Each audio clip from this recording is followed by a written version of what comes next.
The Showboater. You know the guy I'm talking about because every team has one. This is the guy who never makes a simple pass because there's always a chance to throw in a step over or some kind of pointless flick. He gets the ball and suddenly he thinks he's being watched by scouts from every major brand in the world. Sometimes it's annoying, yeah, but sometimes it's ridiculous in the best way possible. Ronaldinho had that magic. He'd toy with defenders like he was just messing around in the park. Neymar took that same energy and made it part of his identity. It didn't matter if he was getting tackled every few minutes, bro kept dancing. And that's the thing with showboaters, they're fearless. They know it might not work, and they still do it. Vinicius Jr. now carries that torch. He plays like he's trying to embarrass someone every time he gets the ball, and when it works, you can't look away. You might not like how risky it is, but deep down you want them to try it again, because even if it fails, it's still more exciting than watching someone play it safe all day. The Workaholic. This is the guy who makes you tired just watching him. He's never walking, never hiding. Whether his team is winning, losing, or stuck at 0-0, he's still pressing like he's got something to prove. You don't see him showboating. You don't hear him talk about how good he is. He just does the job, and he does it with everything he's got. Park Ji-sung was that guy at Manchester United. He wasn't the biggest name on the team sheet, but Ferguson trusted him to do the hard stuff like tracking or chasing. The unglamorous but essential stuff that wins games. James Milner is another one. He's been playing at the top level since before half the current Premier League players even had pro contracts. And he's still going. Then there's Jude Bellingham, who has all the talent in the world, but still plays like a guy fighting for his spot every week. That mentality is different. It's built, not bought. The lazy genius. You'll be watching a game and wonder if this guy's even playing because you won't see him sprinting or shouting. You'd think he's invisible, and then suddenly he pops up and does something that makes you sit up. It could be one pass, one perfectly timed shot, or one crazy finish. He's not lazy because he can't do more. It's that he just doesn't need to.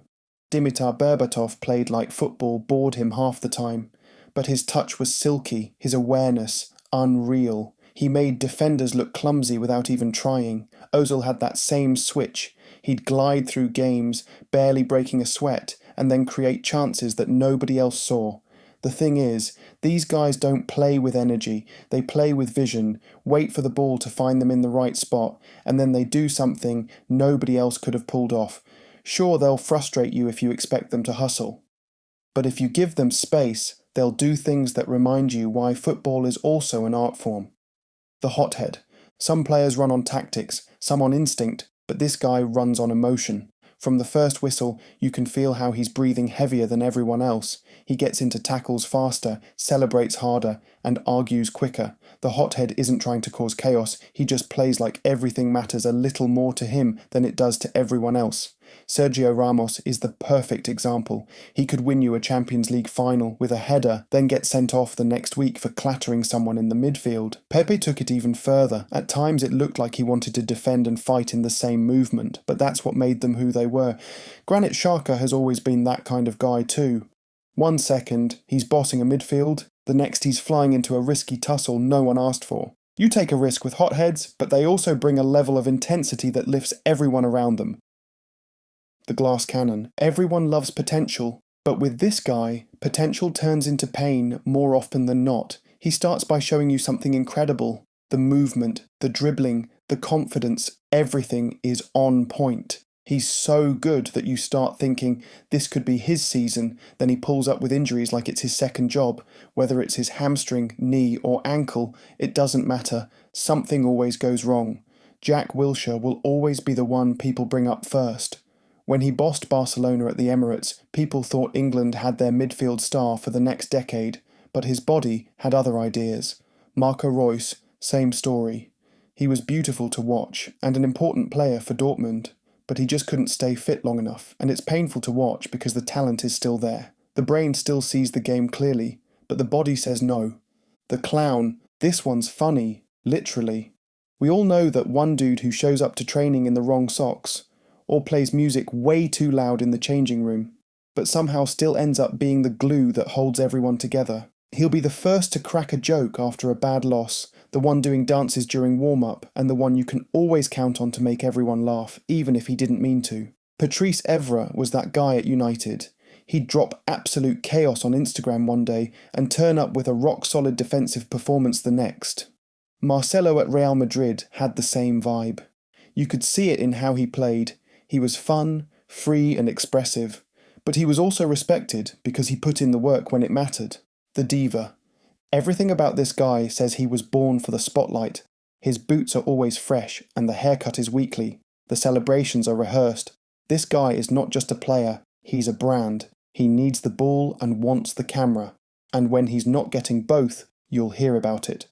Cristiano Ronaldo might be the most famous example of this.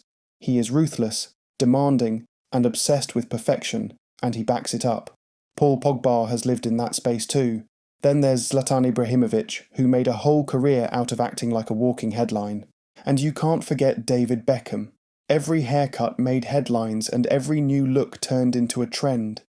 Even the red card he got at the '98 World Cup turned him into one of the most talked about players on the planet overnight. Yeah, everything these guys do ends up under the spotlight. But here's the thing, divas aren't just flash. If you look closely, those guys always deliver when it matters. They love the big moment, because that's when everyone's watching. Sure, they can be high maintenance. They might sulk when things don't go their way, but when they're on, they can win you a match by themselves. The Chaos Keeper, while the rest of the team is calm, focused and zoned in. This keeper is yelling like he's in a war zone.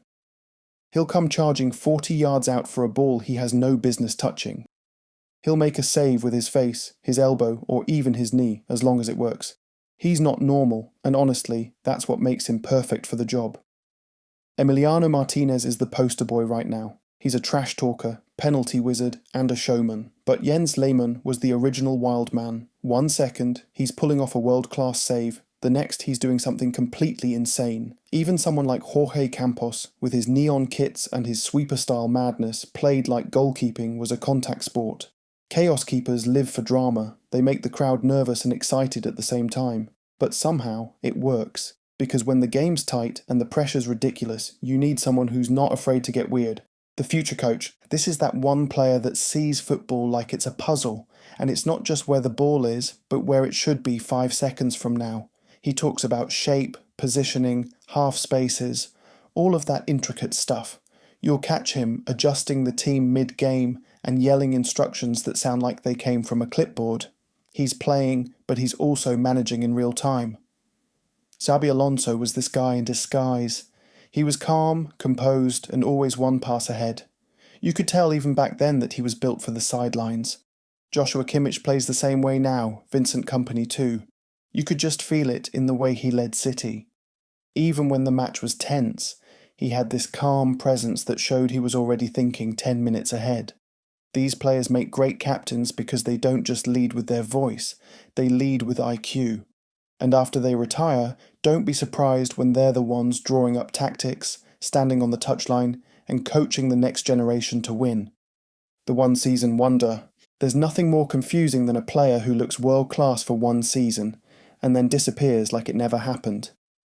He'll score screamers, assist for fun, have fans making custom shirts, and then the next year he's loaned out to a team you've never heard of. Michu is the first name that comes to mind. That 1 season at Swansea felt like a dream. He scored against everyone, and then it just faded. Federico Macheda had that famous debut goal for United and looked like he was about to be the next big thing. Well, he wasn't. The thing is, these players make you believe. They come out of nowhere and light things up, but maybe it was form or maybe it was luck. Maybe it was just one perfect moment in time. Either way, fans don't forget that one magical season. Even if the player never hits that level again, that little run made them unforgettable. And honestly, sometimes one great year is all it takes to become a cult legend. And that's it. 10 footballer types you've definitely seen or played with. Some make you laugh, some make you nervous, and some just make the game worth watching. Now it's your turn. Which one are you? Let me know in the comments, tag your teammates, and don't hold back. And while you're here, like the video, hit subscribe, and keep that notification bell on, because videos like this are going to keep coming. Catch you in the next one.